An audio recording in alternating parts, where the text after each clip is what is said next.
Welcome to another episode of the Carry Trainer Higher Line podcast.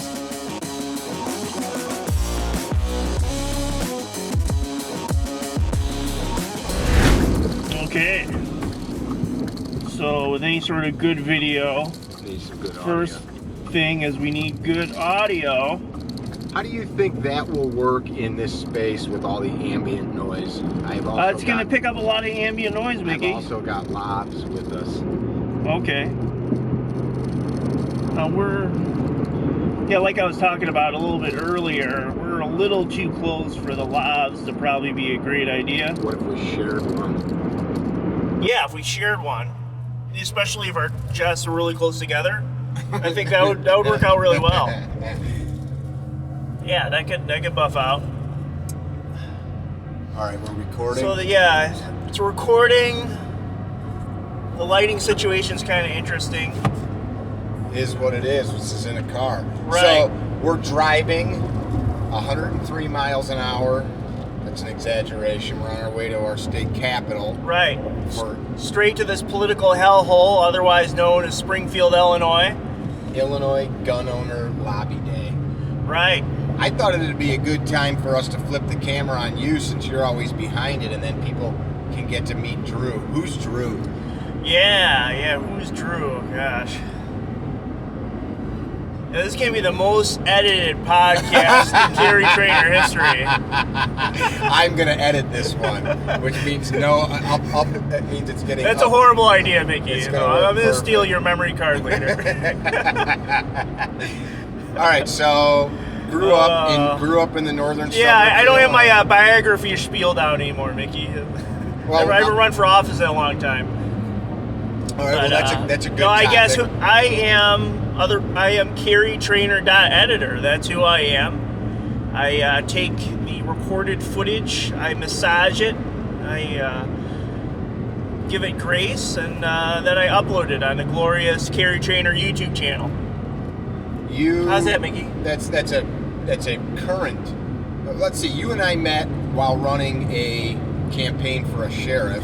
Right. Ironically, we met during what I consider to be some of my worst work in the political campaign field ever.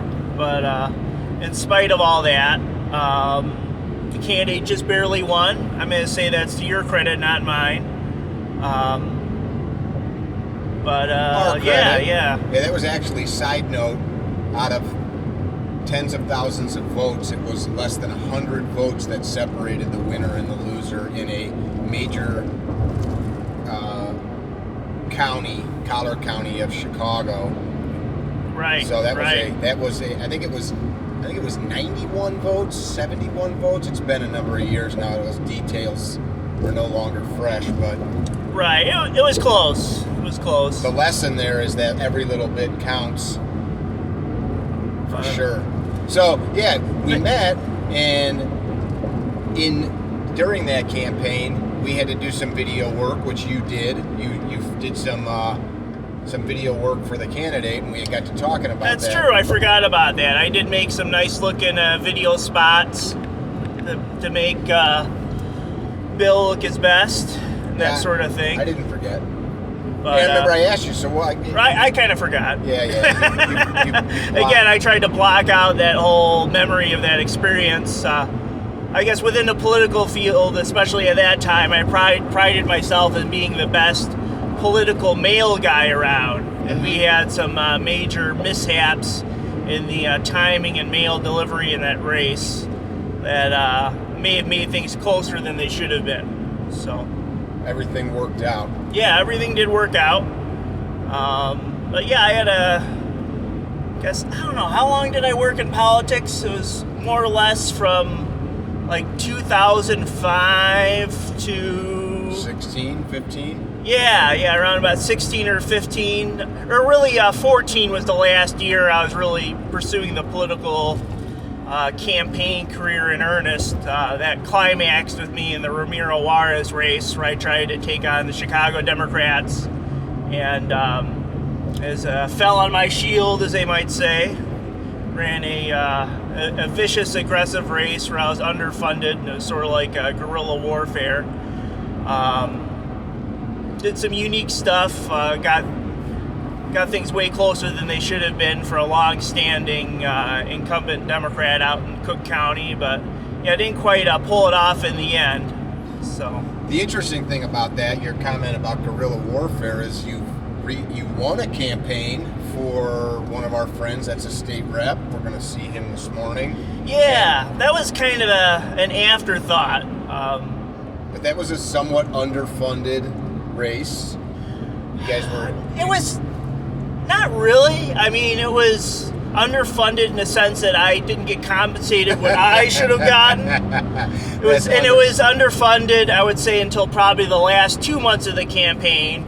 And then, yeah, millions of dollars came out of the sky to square things off. But that's my point. Yeah, things more or less went according to plan there. You guys worked through a extremely the tough... Alan Skillicorn crazy 4-way Republican primary race. That I never tell names. Kind of bizarre. I never tell names. Okay, I'll tell names. I'll take credit for... I don't know, I shouldn't take credit for Alan completely, but he wouldn't have gotten there if it wasn't for me. I just never say names because then Okay. people can find out everything about you. Got it. Oh, they can find me. In the Hobbit house. Right, exactly. And I can find them. And I can find them. when I know who them are. So you once upon a time had a commission to go to the Citadel. Yes. Going way back. College. Way back to my high school days. Go back even before that. Oh, okay, careful. So you getting into murky territory. You joined the Army because you went to the Citadel after the Army.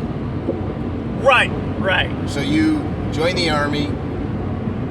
So I was over at Young Drew. I was over at Elgin Academy. I was working very aggressively in my studies. Somewhere around my freshman year, I think I watched the movie Gettysburg and got inspired to become a military officer.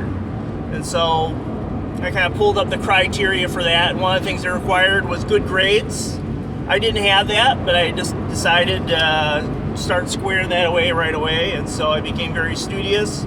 They also expected leadership skills, of which I had none at the time. I also, set about starting to build that kind of stuff. I took over the high school chess club. You were like 13 at the time, right?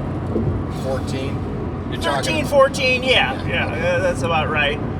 And so, up until that point, for the first 14 years of my life, it was basically Big Wheels and Atari. Unlike you, I didn't have a farm where I got to romp around and shoot frogs and stuff like that. I did not kill frogs. No, but I did grow up in Carpentersville, so I got a good feel for blue-collar sentiments, speaking the Chicago way. I've been told when I travel that I have some sort of an accent. I think it's just them, but that being said, I don't know. Where are we going, Mickey? Well, so you joined the Army. Okay, yeah. So I was in high school, and I thought a great way to be a good military officer would be to get a feel for the enlisted ranks. So I signed up for the Army Reserves while I was in high school, and I signed up for the Army Reserves. At the time, I didn't realize it, but in the Army Reserves, those had all the non-combat jobs, whereas the National Guard had all the combat-oriented MOSs or job roles. So that being said, I just happened to run into an Army Reserve recruiter first and didn't know the difference. And so I signed on in the Army as an ammunition specialist, had a nice job bonus. Whoa! Damn. Oh, this is not that could have killed me, Mickey. That could have killed you. Wow. Big chip? It's medium chip. That was no open cracks. That was a pretty serious rock off that truck. So for listeners, we just got shot at on our way to the Illinois State. No, we didn't get shot at. No. Damn. Yeah. Whew. That was a gravel truck, wasn't it? Yeah, it was. That kind of makes sense. Yeah. Oh. anyway, you were talking about, so you go, you got Sure. you got had by the recruiter, which happens. Right. I wouldn't say had. It was a good experience, but yeah. So I graduated from high school, went off to basic training, that sort of thing, and ironically, at that same time, I was training? Also going through high school. I kind of shot for getting into West Point. I didn't quite. I came up short on the. I had the academics to get into West Point, but I came up a bit short on the physical side. They had a long jumping test, and my white genes and my white chromosomes did not bless me any sort of jumping ability. So I had to settle for the Citadel, another college I also applied to, and the bright side there is I was able to pull in a full ride scholarship. It was all really ironic though, because I went off to basic training right after high school, and Where'd you do that? let's see, I was down in Fort Leonard Wood, Missouri. Went through that, and then literally about a week later, I was over at the Citadel to kick off their. They have a very special ritual at the Citadel your first freshman year. They go through this neat ritual called Hell Week, which I didn't think that it was that bad in and of itself. After basic training, I was in pretty good shape, so none of the physical endeavors were really an issue there. But I guess about that time, just in that overall oppressive environment, I found this sort of a matter of self-discovery that I was more of a self-motivated creative, and in a structured environment where, when I got up and everything I did had to be done like a certain way, that I didn't really shine my best in those types of environments. I needed a certain degree of freedom to do whatever Drew does to make great videos or do my best work. Yeah, man. Yeah, it's like when I moved into like a military environment, I went from usually like the head of the class guy to just average, and part of that is probably I didn't have amazing abilities, but I was always work harder than everyone else when given the opportunity. But so yeah, I don't know. Anyways, the Citadel just it didn't really quite suit me. And so ironically, after being there for about a week or so, the free ride and everything else, I ended up just recognizing the situation and deciding to leave. I went through Hell Week, and then the next week into classes, I could tell as I was attending classes that I don't know. I was physically there, but with the bizarre, stressful environment that the Citadel created, it wasn't an environment where I could really learn German or be able to pass most of my classes. I think in the long run, I probably would have failed out. And so. So you bowed out. Yeah, and part of it is after going through basic training, perhaps a lot of it lost its glamour. And I guess one of the ways you learn what you want in life is by trying things out and recognizing when things just don't fit. And so yeah, for me being at the Citadel, as cool as the student barracks were that were had the giant chessboards in the middle and wearing the cool uniforms and all that kind of stuff. That had to ended up being something I pulled the plug on. It was kind of wild. My parents, it didn't bug them at all because they're nowhere near what you would call conservative. So are you suggesting only conservative people would attend the Citadel? Probably.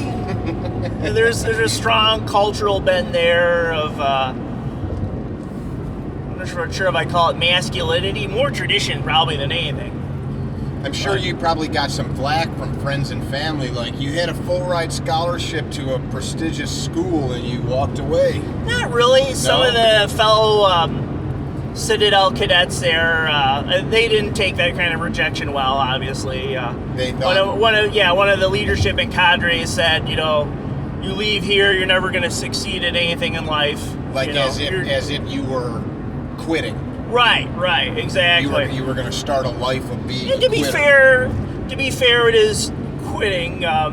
Quitting, it's not a good thing, but you didn't see it as quitting. No. For me, it was just the right call. It's just kind of like when you're starting up a business and you can tell, the business isn't working. I mean, sometimes you need to make course corrections. Sure. So, for me, I was still interested in the military and so on, but I just wasn't interested in, I guess, going through a 4-year college in the Citadel environment. So then what did you do?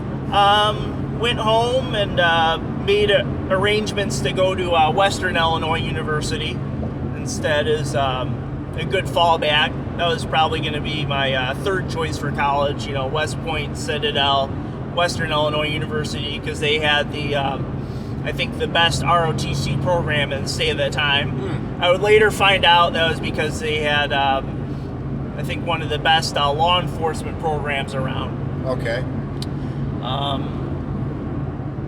So yeah, that was kind of a fun branch out in my life. Got to head home and spend like an off year working and just kind of living and getting to know life. So chasing girls. That was when I built my hot rod, Sharky. That was an exciting event. You had a hot rod named Sharky? Yes. I took a pink 87 Camaro and painted it olive drab green and put teeth on it. And had a cool looking induction hood. And yeah, I raced around in that for probably about 4 or 5 years. I had a 350 bored out to 358. It was I guess one of the performance Jasper remanufactured motors that got dropped in. Automatic? Yes, I still had an automatic transmission. It's amazing that transmission never blew up. Was it the stock trans? Yes, it was. Which I did some research and it looked like that would still be able to support a 350, the stock automatic transmission. Was it a turbo 400 transit? It was. Yeah. Okay, yeah, those are pretty stout. Right, exactly. And so what may have also helped with that situation is I forget with the gearing ratio, higher is faster but lower top speed. Yeah. Mine had the real snail-like unaggressive gears. I think it was like a 2.73 ratio. Wow. So it was fantastic for fuel economy. I mean, that thing would cruise perfectly around about 85, 90 miles an hour. So you're at Western doing the ROTC program, racing around in Shark. Racing around, getting speed tickets, coming back and forth from Chicagoland. I'm still in the Army Reserves at that point. So I'm heading back and forth to Rockford. But yeah, those were fun days. At college, I was the head guy for the college Republicans. I fought for smokers' rights on campus and for parking spaces for every student. I was kind of a populist conservative of sorts. Smokers' rights. Exactly. They had this, goofy thing about, not banning smoking and, some sort of entitlement mentality for pure air. It is an interesting notion that it is illegal for one to want to suck a burning weed into their lungs. I mean, it should be nobody's right to tell us we can or cannot do that. You would think, and I know the dormitories, all the ventilation is linked up from room to room, and I guess asthma is more and more of a common thing. But you're talking, this was inside. Yeah, this is inside, right? Smoke a cigarette in the elevator while you're waiting for the. Go outside to smoke. Yeah. Right. Yeah, there was a time when that was bullshit. That is true. Right. So, at some point, you end up getting deployed. Yeah. I was having fun on campus at Western Illinois, doing my one weekend drill a month type deal. And in the middle of I knew while I was going to college there at Western and the Twin Towers event happened that being in the Army Reserves, the likelihood of me getting called up just went up dramatically. And it took a while, but I finally ended up getting called up, and I guess it would have been 2003. Okay. Yeah, it was in the middle of my senior year, ironically. So I had one semester left. And so, I think I was home for Thanksgiving or something along those lines, and I found out I'd be taken off about a week later. And I had kind of a bizarre deployment. Me and my Army Reserves unit got merged in with a Puerto Rican Army Reserves unit. And so we took off right around about December, went down to Puerto Rico. And of course, the bases there shut down for the holidays. So it was kind of like, heading off to like a goofy vacation. And so I had some downtime in Puerto Rico to go visit the Bacardi museum, or not museum, factory. Yeah. Some rainforests, nightclubs. How much time did you have to kill? I think about 2 weeks. Oh, wow. Yeah, about like 2 weeks. Did you have to find somewhere to stay on your own? No, they had this really nice Air Force base. Okay. And we were just basically given keys, and it was a pretty chill joint. That's a pretty nice lead up to having to go to Iraq. Yeah, exactly. So that being said, after that downtime, then our reserves unit, we did the kind of things you do before you're going to Iraq. Brushed up on our shooting skills a little bit. A bunch of other things I can't really remember. I'll throw in some photos about this time. But yeah, Puerto Rico wasn't half bad, hanging out in San Juan. That's very cool. Right. I enjoy San Juan. That's actually one of my favorite vacation spots. Well, not just San Juan, but Puerto Rico. Sure. I wonder how it is now after that hurricane. Yeah. It'd be quite as cool now. Yeah. So you get deployed to Iraq. Yeah. So then I go over to Iraq. I think when we landed, I think it was like about 18 months from the time we hit in Kuwait. It's kind of like, no, I take it back. It was a 1 year, or is it when we got called up in the Army Reserves? It was an 18-month stint. But the 1 year counter, I think, started the minute we flew into Kuwait. And then from Kuwait, you would move into Iraq. And that was kind of a bizarre experience. I mean, I don't know. For going to war, it's different for everybody. I was part of OIF number 2, the second rotation in. So we weren't really breaking things in. And that being said, I was part of a supply company. So we were just getting fit into an ammunition supply point to kind of take over operations and make sure all the soldiers out there had an appropriate number of BBs to go about their work in a safe manner. It's a funny way of putting it. Yeah, exactly. So you were the guy that other guys had come to try to get stuff. Right. Or at least that was what I was trained to do. When I got over there were a few moments where I did ammunitions-related work, but I think the bulk of the work I did over there was the gate guard to the ammunition supply point. I and another spirited gentleman from Rockford did the 7 p.m. to 7 a.m. shift, basically in front of a pile of sandbags next to the guard gate, and we would check IDs for anyone coming in and out of the supply point to pick up bullets or whatever, that sort of thing. It was a pretty dull job. At nightfall, we get to watch some of the Apaches do work over the horizon and that sort of stuff. We were inside the wire of the base, so we got to watch the Marines and the guard towers light stuff up on occasion. But yeah, I never really, thankfully, saw any action directly myself, aside from, or I guess one thing we had at the base I was at was random mortarings. And I guess after Saddam got knocked out of power, there was an abundance of Iraqi ammunition around the country. And so the insurgents, they would get a hold of these and send mortar rounds just blindly into the base. And they didn't really know how to aim a mortar or even arm the shells a lot of times. So but they would just slam it. shoot them in, and a lot of times they wouldn't even go off and that sort of thing. But we'd have a regular occurrence every night, probably between about like 7 and 9 o'clock, where the sirens go off, and you have to make sure that we were wearing our body armor and helmets, that sort of thing. Just in case, God forbid, we were close to one of the blasts. Yeah.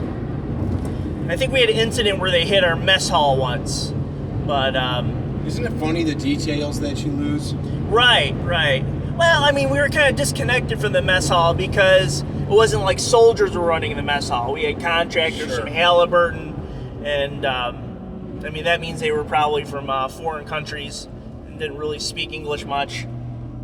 I just mean, Kinda curious when the you way think that all about goes. at the time, I'm sure you and your buddies, you knew exactly what building got hit. Hey man, did you hear what got hit last night? Right. Now, 20 years later, 18 years later, That's right. 16 years later, you're like, I don't remember what got Big hit. deal. Hey, you guys were all sitting around smoking cigs, talking about what happened. Right, yeah. What we think is important, sometimes we find out really wasn't that important. Very true. So, you finished your time serving. Go ahead. I had one exciting part near the end of my tour. They had kind of a rotating, unpopular assignment that I drew the short straw for. And so I got to do convoy security for my last 3 months. Okay. We would call that like riding the duck. So like, when you're in the shooting range at the circus and you got the ducks going across and you're trying to hit them with the pellet gun. Basically, they'd have about 5 of us guys that would ride shotgun in semis with Halliburton type contractors. And at the front end of that convoy, they'd have a beefed up Humvee with some quality machine gun or something like that. But the rest of us were just kind of riding along in the semis in case, there was some sort of mishap. We'd be handy to help remedy things. Except, the lousy thing with that is that we would get attacked, but it was all just IEDs, bombs in the road. We never have any sort of standing conflict. It was just, some Haji hiding behind a boulder with a cell phone button. And you just hit the button and get the bomb to go off. And as you can imagine, the roads in Iraq were not the greatest. There were potholes all over the place and garbage. And so it was really easy to hide IEDs. Our good that friend sort of Jay thing. lost his leg. from an Right. IED. That's right. I should patch in a photo of him here. Omar Avila, Crispy, he got blown up by an IED. Another good one. Yeah. So that kind of shit happened. Luckily, in my convoys, I had a close call where a truck in front of me got hit. But thank God, aside from some cosmetic scratches and the truck being totaled, the driver was actually fine. Wow. Piss poor bomb maker. Right, exactly. So that was a nice thing. Is getting attacked was kind of a routine thing, but the skill level of our attackers was awful. Concepts like aiming and iron sights were completely beyond them. That's a good thing. Right. So right. you finish there, you come back and you finish up your last couple months of college? Yeah. So I wrapped that up. Actually, when I came back, I was at that point. I was getting some clear ideas as far as the career direction I wanted to go, and I was interested in becoming a political consultant. And so when I came back, it was an inopportune time to re-enroll at school. It was during off point in the semester. And so I went off and did some campaign work for a while. But then I circled back to Western and wrapped up the semester there. What made you decide to go that path after you're off to war? You've done some of this other studies, ROTC and such. Sort of some deeper self-study. I found that I really enjoyed politics. Just the game. But simply the game of running for office. It's like once I actually got in there and I was supposed to solve your problems, that part was miserable, because I didn't actually have the answers. So I just I just found I really had a knack for like marketing and fiery speeches and identifying good issues. You enjoyed being the king maker. Right, exactly. I think part of it too is I had found through various life experiences that I, like everyone, I'm not a perfect dude, I had I guess to put it plainly, I'm a sinner, and I found that in situations where I've been put in political power, and luckily I hadn't had much at that point, but I knew that I was corruptible. Sure, we all are. And so I felt like by becoming a campaign guy, by separating myself from the actual governing process and trying to bolster other people, that would be a good way to go about making the world a better place, and also running with my strongest talents. Did you ever look at a potential candidate and say, I don't want to help this person get elected? Yeah, I was pretty fussy. I mean, less so early on in my political consulting career, but yeah, I had no problem. I would call it firing candidates. Okay. And that sort of thing. I would say from start to finish, I probably worked on about 100 different local campaigns. I mean, obviously for some of those, it was just maybe like a handful of advertisements and mailers, that sort of thing. But for a lot of other ones, it was a very hands-on relationship. I'm a single dude. I didn't raise any kids. And part of that is, doing the political campaign thing is a very demanding, all-consuming lifestyle that wouldn't really be conducive to that sort of thing. Yeah, it really is. I think people don't understand that to do that. It's not a 9 to 5 Monday to Friday. It's a 100-hour a week.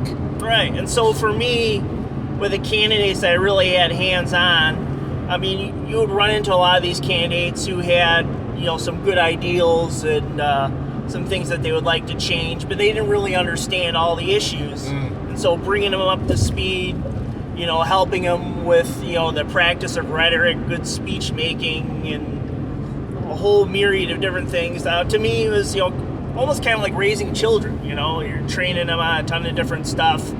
They get frustrated with things they encounter that they haven't dealt with before.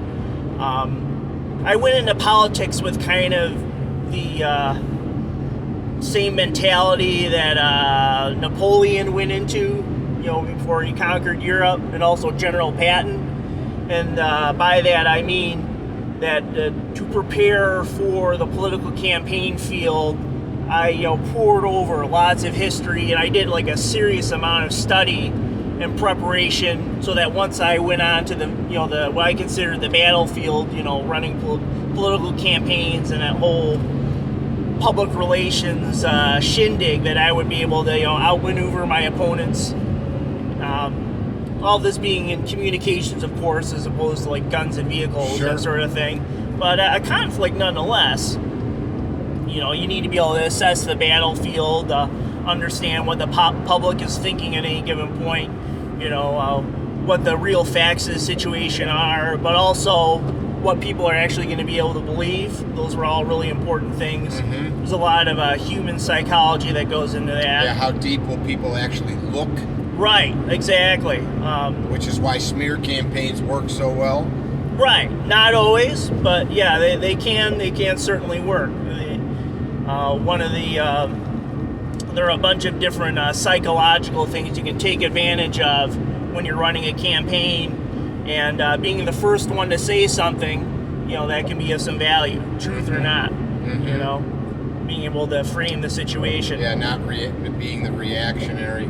Yeah. So anyways, after I wrapped up things over at Western Illinois University, I spent a year over in Akron, Ohio, where I studied applied politics. It was basically like a college version of campaign school at the graduate level. Okay. They had some respectable political consultants who taught over there that I learned about while I was reading Campaigns and Elections magazines. So went there to study the craft. Near the end of that, that's actually where I started to get involved in video.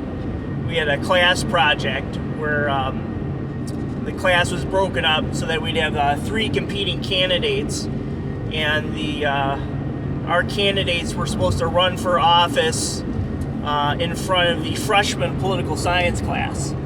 So we would get, our candidates would get maybe like 5 minutes a week to come before the freshman students and, pitch them in our particular campaign and that sort of thing.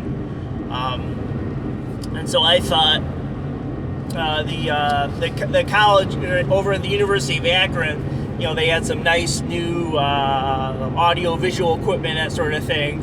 And I determined that our campaign would have a tactical advantage if we were able to deliver more succinct video messages, that sort of thing.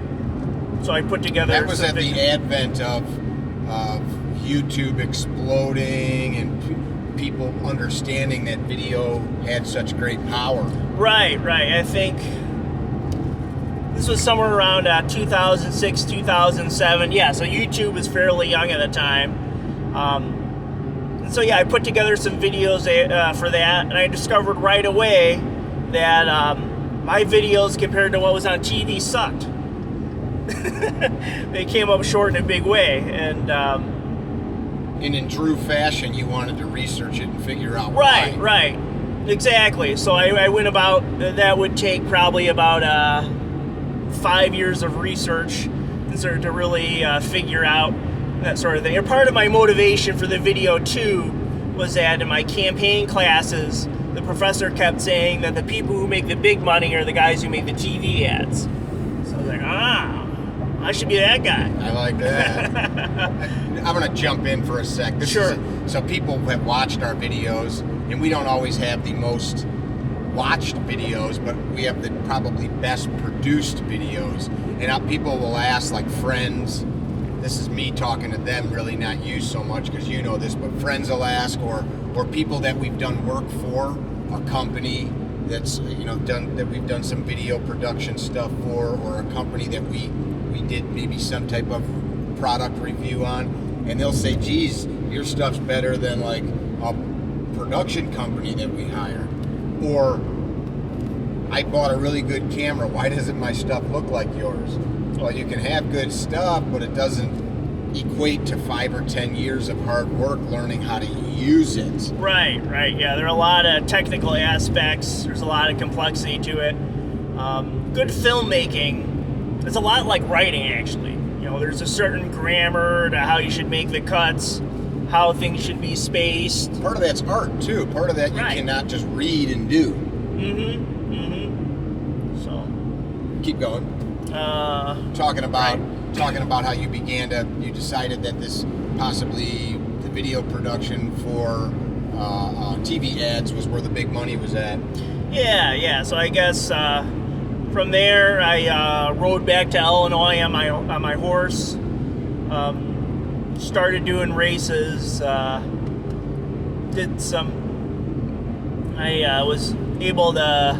I had some good upsets early on where I was able to unseat like a long-time Republican incumbents with younger, more conservative folks, that sort of thing.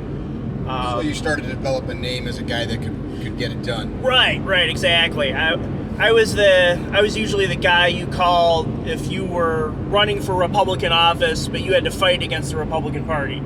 I was kind of the upsetter in a lot of those roles, and I would. I think it was more of a movement at the time too, with a lot of the newer guys. There was a more conservative type of Republican was starting to bubble up. That was more friendly with freedom and gun rights. A little dovetail with the Tea Party movement at that time. Right. Yeah, I think that came about like a midway into my political campaign run, and yeah, a lot of my I would say probably about 90% of the candidates I worked with, would be Tea Party friendly, that sort of thing. I had a pretty good run there. The challenging thing was, I I was able to like make a lot of upsets and changes within the Illinois Republican Party, but when it came to really taking it to the Democrats,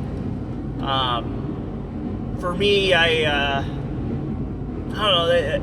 I took on the Ramiro Juarez race in 2014. And that was kind of a long shot. Mm-hmm. We had a Hispanic school teacher running against a incumbent Democrat named Fred Crespo in a formerly Republican area that was turning blue, but it was a territory that, you know, it could be potentially a toss-up. You know, it was hostile territory for Republicans, but could get turned back. It had a large Hispanic population, and so I was hoping that my candidate's Hispanic background, the fact that he was fairly involved with the community, and, you know, being a school teacher, that sort of thing, that would all connect. We're heavily under-resourced. One of the things that happens in politics is you'll have, in Illinois, you've got 118 different little state representative races. In any given election cycle, only a handful, maybe like 5 to 8 of them are actually in play and really matter, that sort of thing. And when I started out that particular race, that was considered to be a safe Democratic seat. And by the end of it, that race was actually in play, and I was able to get the Democrats ended up dumping in, they unleashed the floodgates as far as money near the end to bolster their candidate to help them cross the finish line. But the way political money works in Illinois is it goes through the Republican and Democratic caucuses and that sort of thing. And so unless the Republican caucus backed my candidate near the end, he was never going to have a prayer no matter what we did. Yeah, without that money. Right, and we had our polling figures were right and everything else, but I assume they didn't have the cash near the end. I got some promises that they were going to come through. At one point, I actually prepared a wish list of things that it would be good to have money for during that last month of the campaign. But things as they were never turned out. I imagine there's some Republican safe seats that became in jeopardy. And as is normal in politics and legislative races like that, the incumbents always get priority, as opposed to somebody new coming into office. So yeah, we kind of ended up running out the clock and got close near the end, and then got crushed in the final volley. But I don't know. I mean, if things were going to change in Illinois, if the Republicans were going to make a comeback, it would have had to happen somewhere like that. Yeah. Yeah. And so I went on to do the Allen Skillicorn race after that, but I don't know, my heart at that point wasn't really, I was just kind of like a tired boxer blindly going through the motions without any passion. That's what that race was like for me. Although, there was a lot at stake within the Republican primary for that one, but I just knew with the Illinois politics in the bigger picture,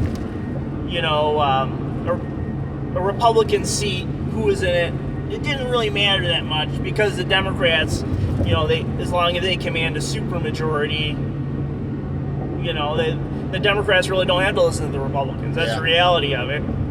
So. The other side of that equation is, you just said, passion. Same reason that I don't invest that energy. If you're not passionate about what you're doing, from a philosophical point, why do it? Right. But then from the standpoint of actually having that attitude that helps you stay up late, work hard, do all the things that you need to be successful, without that passion, it's not a fun way of doing things.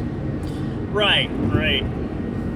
Having some meaning and focus for your life, especially if you're going all in on the career end and no family, which is what I've done up to that point. I'm rethinking that now.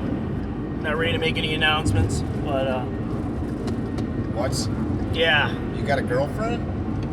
No, I mentioned no announcements. Oh, but I mean, does that mean that you've got a girlfriend and you don't want to talk about it? No, I got nothing. Okay. I'm gonna have to cut here.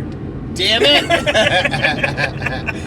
So, the fun thing is, after we both spent that amount of time, about half for me, 6-7 years involved in politics, I came to the realization that this is not the answer to make America better.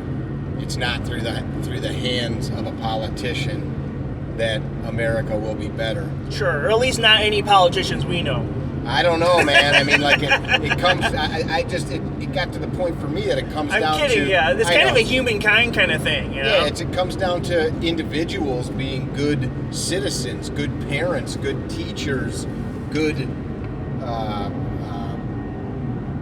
whatever. Right. There's no quick fix. Yeah, and it being good and proliferating goodness rather than looking to government to provide answers. It's just not. Of course, we need government. This road we're driving on is fantastic. I like not driving through dirt to get to the Capitol, but people have developed this mindset and attitude where whatever we need will go to government to provide or create or craft, and that's just a crappy way of thinking. So right. So we ran that sheriff's campaign. Worked on it together, you and I, and that was fun. That was a good time. And at the same time, I'm like, hey, I want to do some videos, doing some shooting stuff for a business I run. Can you help me? And you're like, it was fun. You did a video for Alan on red light cameras. Yeah, so I did the red light camera video for Alan. Yeah, that was kind of a cool project. He's trying to spearhead taking down red light cameras within his tiny little community. Red light cameras are a horrible scourge in Illinois, throughout the Chicagoland. Basically a money grab, a way for municipalities to, I guess, send out lots of bills to people. And from the perspective of the municipality, if you're violating the traffic rules, you get a ticket, and the cameras are just a way to catch everybody. A lot of times it's even something stupid. Somebody's creeping up to the white line to make a right turn on red. Right. One of the things I unveil in that video is that the vast proportion of the red light camera violations are actually right on red. Right. And exactly that. Just people creeping out, not coming to a full stop. The computer, recognizes a violation, and away your bill goes. Yep, $150 or whatever. Exactly, and then if you don't pay it, the red light companies are backed up by the Secretary of State. So you're kind of compelled to pay. I mean, you can challenge it. Like most, the process is a pain in the ass. It's easier just to pay it. It's a dirty connection where there shouldn't be one between private corporations and government. Right. And it's ripe for abuse. Exactly. And it all started with, basically some red light camera businesses teaming up with skilled Illinois lobbyists, and they saw opportunity to make a lot of money. I think Governor Blagojevich was in office at the time, so... was in prison. Right, exactly. And so awful legislation was higher than it probably normally was.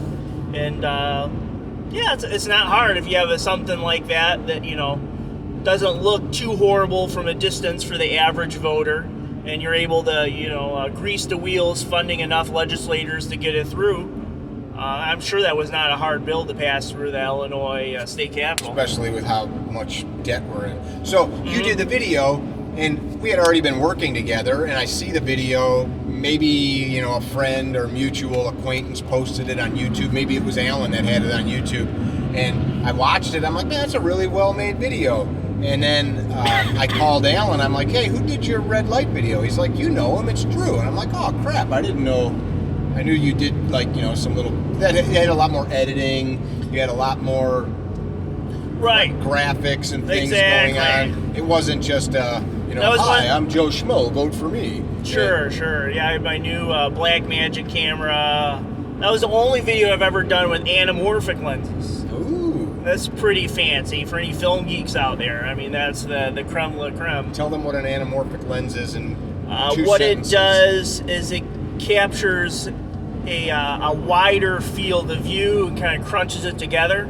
So a lot of times when you will watch a movie and it keeps a true aspect ratio, you have the letter boxes, you have the black on the top and the bottom, and that's because it's wider. So yeah, anyways, anamorphic lenses are an exotic type of film lens. Been around for a long time. Quentin Tarantino uses it in a lot of his movies. But it's a real pain in the ass to shoot with. Mm-hmm. So for CarryTrainer stuff, it's totally out of the question, unless we were doing something super slick and everything was nailed down. Mm-hmm. But yeah, I haven't dusted those off in a long time. But yeah, it's a fun thing to try out. So you did that. By the way, he was successful in that endeavor, removing those, wasn't he? He was not. Oh, you know who it was? He failed. It was the next town over. That was a bummer too. That was Algonquin. Oh yeah, Algonquin. Algonquin and Lake in the Hills. That was. So I can't take credit for that, but yeah, hopefully that may have helped. Mm-hmm. Grease local animosity in Illinois against red light cameras. It also got a lot of people talking and thinking about it. So that's the other fun thing. Sometimes what we think is a loss isn't, because it may have been the impetus for the conversation to start. Could be. Yeah, that's a way to feel better about yourself. I've had a couple businesses that I've been involved in where we were the people that were like the avant-garde, spearheading an idea or a product, and we spent all the time educating people, and then other people came after we did all that work and made all the money, and it was like, well, wait, what? So you guys maybe didn't get the credit for it, but that became huge, man. At that time, all the local papers in Northern Illinois were running ads and ads, but running articles about it. There were town hall meetings, there were city council and county that was government. a well-exposed scam. Yeah, it became big. So we hook up, I'm like, hey, here's what I want to film, here's where we're going to do it, and that was fun. We've been talking now, because this is like 5-6 years ago. Yeah, it's hard to believe, but our first CarryTrainer videos, those are freaking old. Yeah, and I think they were well done, but we have created a completely different vibe now.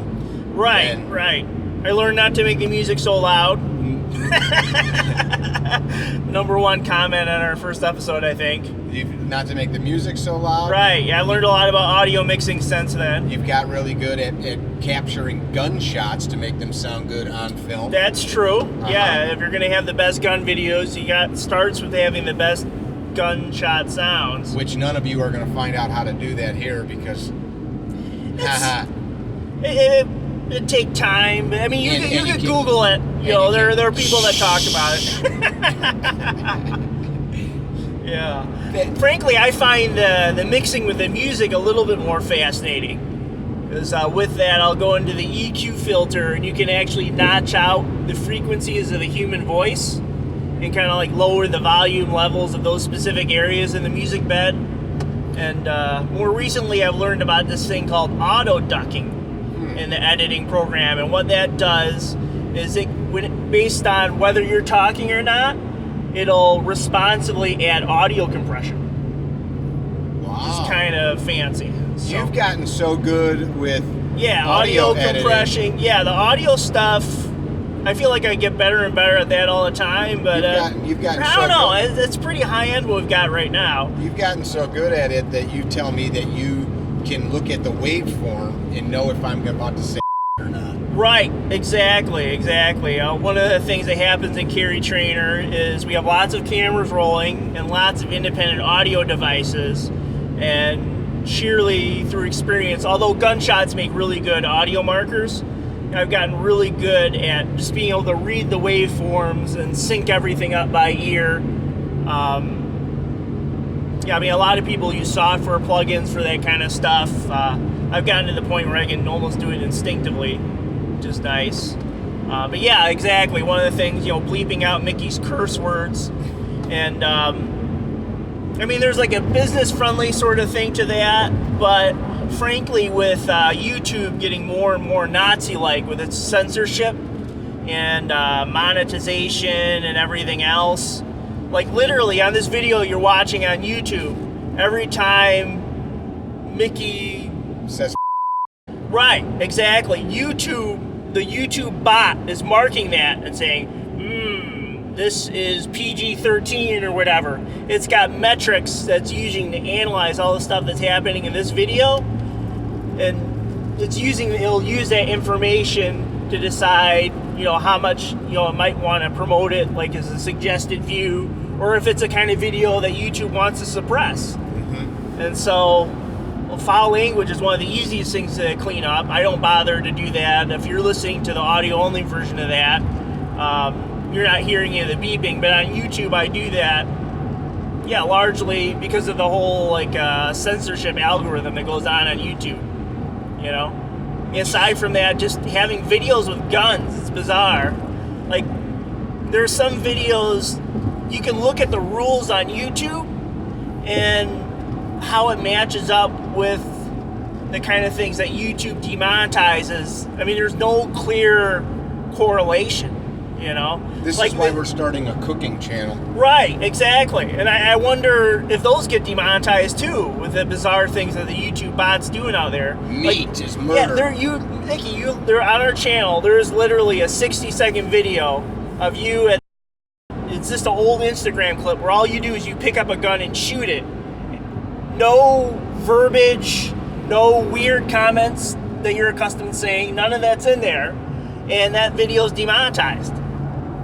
I appealed it. I figured this is dumb. And a human moderator watched it and decided, yes, this is not monetizable. This is bad. And so, I don't know, the whole, and on other channels, I've been hearing about the operations that YouTube has for the human reviewers that are out there. What are we pointing at? The green egg? No. Okay. I was looking at some grill off the highway. The Connex is stacked into a building. Oh, okay. We were talking about earlier. Got it. That's my future house. Keep going. So these human moderators on YouTube, and my other news tech podcasts I listen to, I've been hearing very disturbing reports. The people, the YouTube algorithm will flag a video based on if you say gun maybe too many times or a bunch of arbitrary things that it puts together. And then, we say, hey, this is a safe video, and we submit it for appeal. It then goes before a human moderator.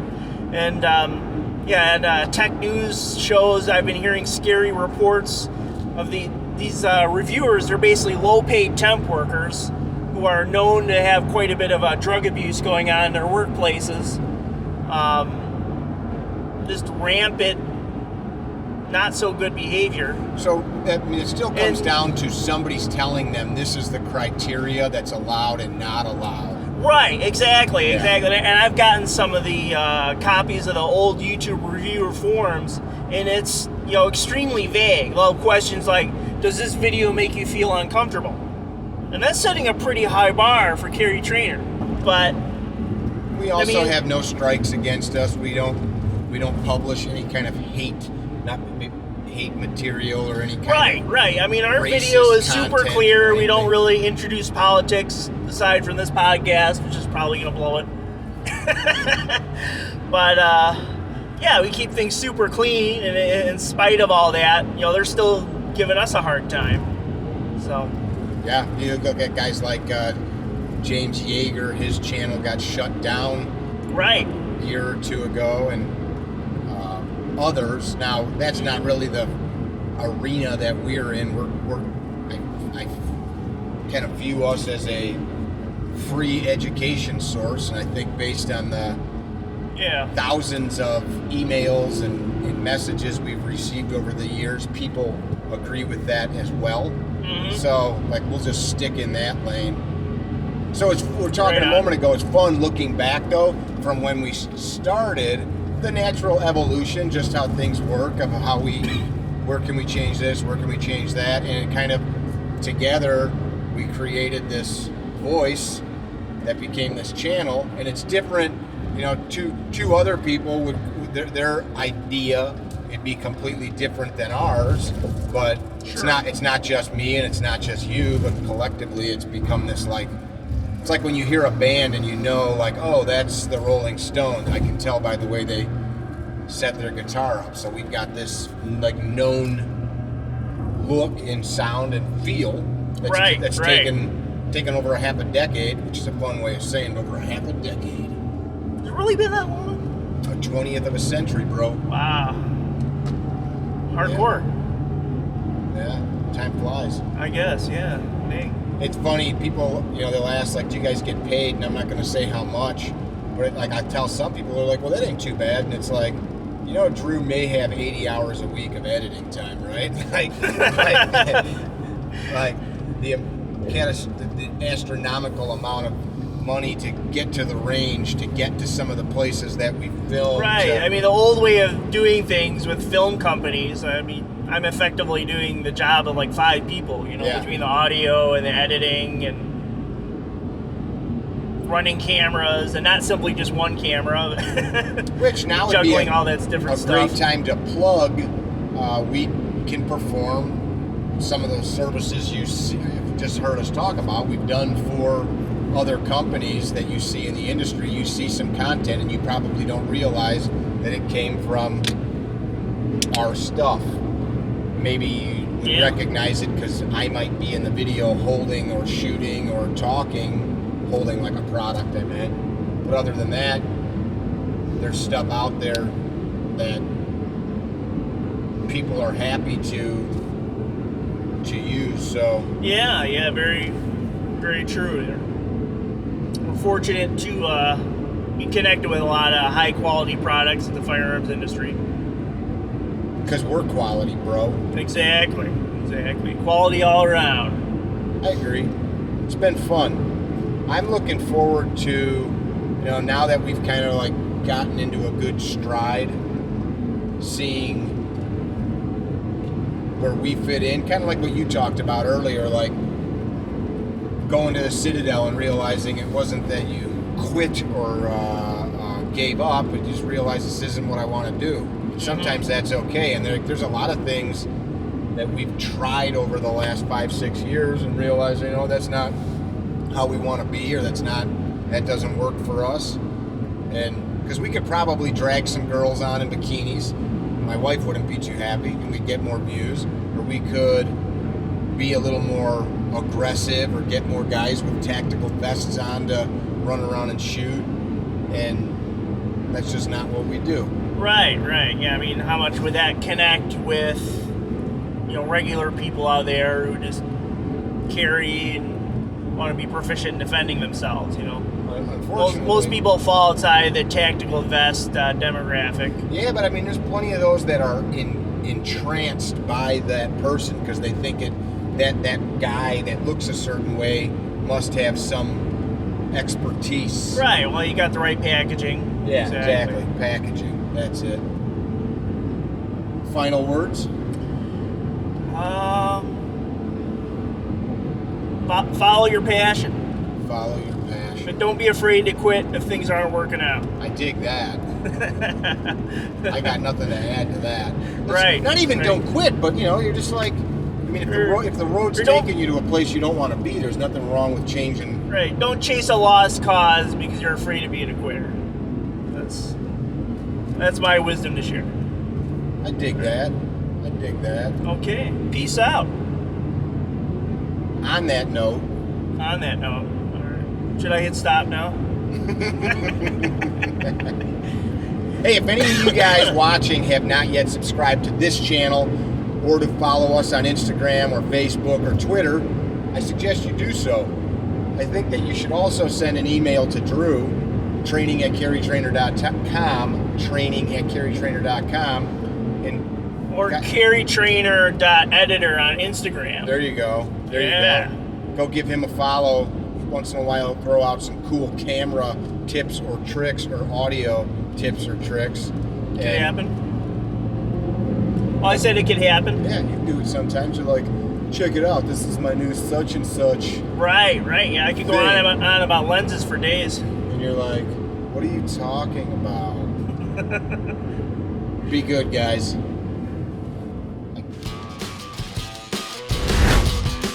Visit our website, CarryTrainer.com, for information about classes held throughout the U.S., Carry Trainer apparel, and upcoming projects. You can also email us at training@CarryTrainer.com for information about setting up your own private course or speaking engagement. Training@CarryTrainer.com or CarryTrainer.Editor.